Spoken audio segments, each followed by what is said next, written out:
पढ़ो सल्ले अला सैयदना आयो मुझो सोहणो नबी आयो मुझो सोहणो नबी आयो मुझो मिठड़ो नबी सब पढ़ो सल्ले अला आयो मुझो मिठड़ो नबी सब पढ़ो सल्ले अला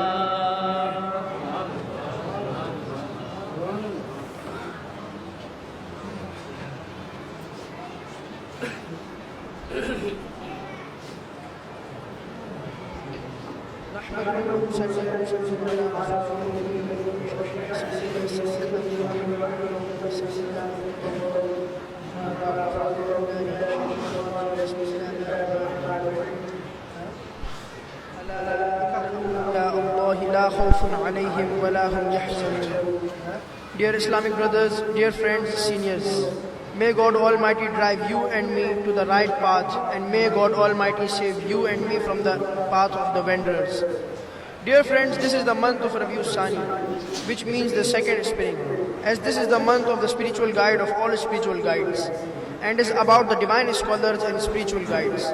The verse that I had recited before you, in this verse, God Almighty has shared the dignity of God's friends, God's divine scholars.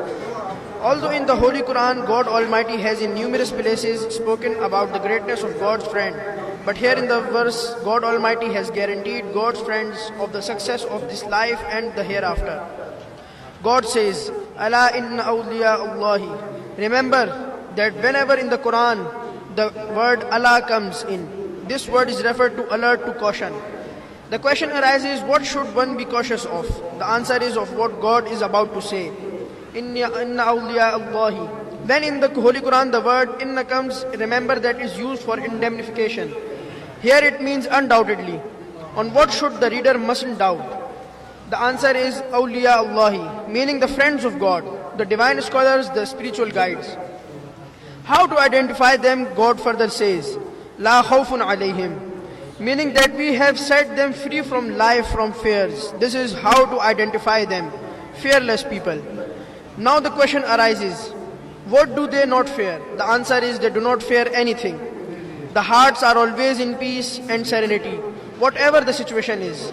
A celebration, happy moments, sad moments, earthquakes, storms, war, peace. They are always in tranquility, have no fear of anything, not even death. They are not even afraid of their graves. And when the angels of grave visit them to ask questions, who is your God? What is your faith? Who is your prophet? To that they reply, what do you ask me? Go and ask God and Prophet Sallallah-u-alaih-i-wa-sallam, if they consider us from their men. We absolutely believe in God and Prophet and in faith, but it doesn't matter on what we believe in. In Prophet Sallallah-u-alaih-i-wa-sallam considers us from his ummah. That's what matters. Always remember that when God Almighty is generous to a person, then God in that person's heart bestows hidden knowledge or a message or something that helps that person. This is entirely God's blessing and mercy. It cannot be attained with any hard work, or it's either God's mercy that can dwell such, or it is a spiritual guide that can lead one to the stage where they can communicate with God from their hearts. Just like Prophet Adam alayhi salam, when Prophet Adam ate the seed, was not forgiven. For 300 years he did not look up to the sky because of the sorrow. He wept for 300 years. When God wanted to forgive Prophet Adam alayhi salam in the Holy Quran, God says, فَتَلَقَّى آدَمَ مِنْ رَبِّهِ كَلِمَاتٍ فَتَابَ عَلَيْهِ إِنَّهُ هُوَ التَّوَّابُ الرَّحِيمُ. We unto the God heart of Adam added some words. Through those words he accepted repentance and we accepted it. What are those words? O Lord, if my sins is so huge, then for the sake of that name that is with your name on the greatest sky, accept my apologies.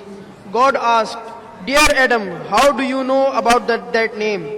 Prophet Adam replied, O Lord, when you created me, the first thing my eyes saw was the greatest sky, and I realized that if it is the someone really eminent, whose name is with yours.